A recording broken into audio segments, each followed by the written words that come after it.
Il progetto del Tribunale di Bassano esce dal pacchetto che comprendeva anche i palazzi di giustizia di Rossano, Lucera e Alba ed entra in un altro percorso legato alla rinascita del distretto giudiziario dell'Aquila e delle sezioni distaccate dei contesti insulari. Dettaglio di non poco conto per un percorso che potrebbe concludersi in Parlamento già entro l'anno.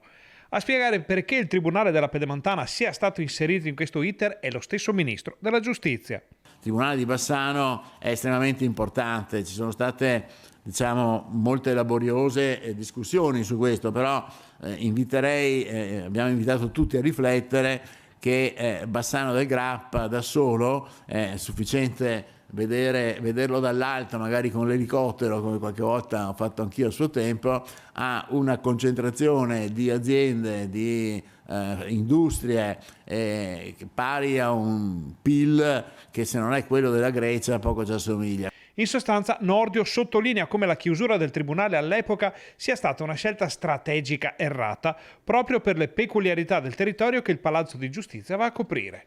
Lo ripristiniamo, tra l'altro è già pronto, ci sono anche le risorse umane oltre che finanziarie. L'ultima frase, la puntualizzazione finale, è proprio per le risorse. Lo stesso ministro aveva già tranquillizzato tutti tempo fa durante un convegno a Venezia, ribadendo che il Tribunale di Bassano non andrà a drenare personale e magistrati dai tribunali di Padova, Vicenza e Treviso.